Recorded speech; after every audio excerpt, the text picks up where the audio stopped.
Election मौजूदा सूरत हाल में मुमकिन नहीं, वज़ीर आज़म शहबाज शरीफ ने साफ साफ बता दिया। नून लीग के मुशावरती इजलास में गुफ्तगू करते हुए शहबाज शरीफ ने कहा, अक्टूबर से पहले पंजाब और केपी में इलेक्शन मुश्किल है। इलेक्शन होने चाहिए मगर मौजूदा सूरत हाल में मुमकिन नहीं। हम तामीरी सियासत पर यकीन रखते हैं, ये वक्त तकरीबी सियासत का नहीं। लीगी रहनुमाओं ने कहा, सुप्रीम कोर्ट का एहतराम मगर इख्तलाफी नोच इबहम पैदा हो गया। वज़ीर कानून आज़म नज़ीर की इजलास को ब्रीफिंग, फुल बेंच को इस्तदा मुस्तरद होने पर रिव्यू में जाने पर कानूनी पहलुओं पर मुशावरत की गई। मौजूदा सियासी और आईनी सूरत हाल पर आगाह किया। वज़ीर आज़म का महंगाई की लहर पर जल्द काबू पाने का आज़म, हम मुल्क की मईशत को ठीक करने के दिन रात कोशिशें कर रहे हैं। वज़ीर आज़म ने पार्लिमानी पार्टी का इजलास कल तलब कर लिया। सुप्रीम कोर्ट के फैसले पर लाहे अमल तय किया जाएगा।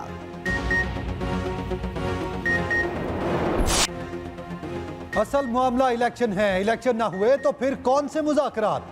इमरान खान का फिर सुप्रीम कोर्ट का भरपूर साथ देने का ऐलान।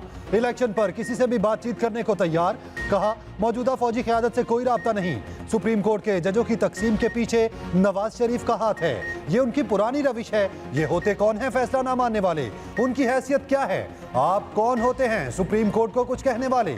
सुप्रीम कोर्ट के साथ पूरी कौम स्टैंड लेगी। अदालत का फैसला ना मानने का मतलब मुल्क में आइन और कानून खत्म हो गया, जंगल का कानून आ जाएगा। गैर मुल्की मीडिया को इंटरव्यू में यह भी कहा, अगर अभी इलेक्शन नहीं होंगे तो अक्टूबर में इम्कानात कम हैं, फिर तो जो ताकतवर फैसला करेगा तब ही इलेक्शन होगा। पीटीआई पर जनरल बाजवा के दौर से ज्यादा सख्ती हो रही है। उम्मीद थी बाजवा के जाने से तब्दीली आएगी, मगर पॉलिसियों ने ज्यादा शिद्दत पकड़ ली। पंजाब और केपी में इलेक्शन से मुताल्लिक केस की समाअत कल। हुकूमती इत्तेहाद का मौजूदा बेंच पर एतराज़ आयद करने का फैसला। हुकूमती इत्तेहाद में शामिल तीनों बड़ी जमातें सुप्रीम कोर्ट के मौजूदा बेंच पर एतराज़ आयद करेंगी। अटॉर्नी जनरल और सियासी जमातों के वकला बेंच पर एतराज़ात उठाएंगे। हुकूमती इत्तेहाद फिर चीफ जस्टिस से फुल कोर्ट बनाने की इस्तदा करेगा। इस्तदा मुस्तरद हुई तो अदालती कार्रवाई का ही बाइकॉट कर दिया जाएगा। हुकूमती इत्तेहाद 3 रुकनी बेंच पर पहले ही अदम एतमाद कर चुका। तहरीक इंसाफ का मौजूदा बेंच पर मुकम्मल एतमाद का ऐलान।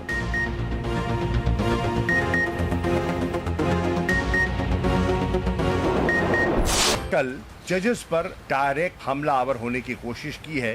वो आइन जिस पर पीपल्स पार्टी मुत्तफिका आइन पर फख्र करती थी, आज उस आइन को ज़र्ब लगने जा रही है, उसको तोड़ने की कोशिश की जा रही है। जाहिर हो गया जो आइन भुट्टो ने बनाया वो जरदारियों ने बर्बाद कर दिया।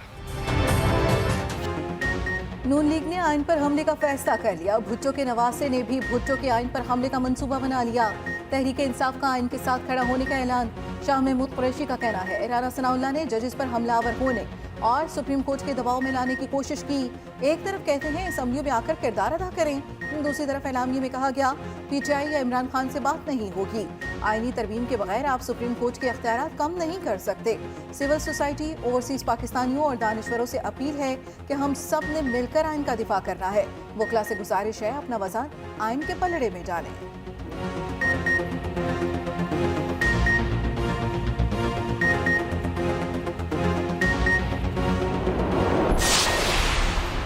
खातून जज को धमकियां देने वाले तीनों जजों के हामी और तर्जुमान बन गए। वफाकी वजीर दाखिला राना सनाउल्लाह का शाह महमूद कुरैशी को जवाब, कहा जस्टिस काजी के खिलाफ झूठा रेफरेंस दायर करने वालों को अदलिया की बात करते हुए शर्म आनी चाहिए। मुल्तान का डब्बा फिर अक्सरियती जजों की राय की तौहीन कर रहा है। इमरान खान का टोला हमेशा आइन, इंसाफ और अवाम के खिलाफ खड़ा होता है।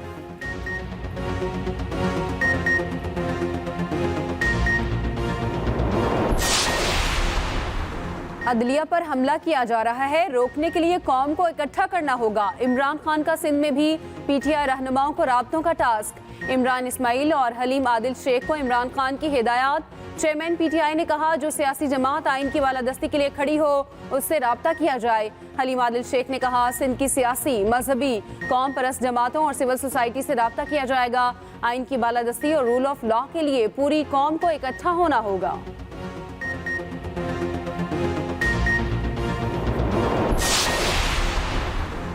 पीटीआई का नून लीग की पार्टी रजिस्ट्रेशन मंसूख कराने के लिए रेफरेंस पर गौर। पीटीआई रहनुमा फवाद चौधरी कहते हैं इलेक्शन एक्ट की खिलाफ वर्जी करते हुए एक मफरूर मुलजिम नून लीग के फैसले कर रहा है। नून लीग ने ऐलान किया है वो सुप्रीम कोर्ट को तस्लीम नहीं करते। ये आर्टिकल 6 की जद में है। लीगी रहनुमा तलाल चौधरी का जवाबी वार, कहा अदालत पर हमला करना, गेट तोड़ना केस आर्टिकल के नीचे आता है। फॉरेन एजेंट झूठा, दहशतगर्द पार्टी के फैसले कर रहा है। पुलिस पर पेट्रोल पंप फेंका, फॉरेन फंडिंग से पार्टी चलाना किस आर्टिकल के नीचे आता है।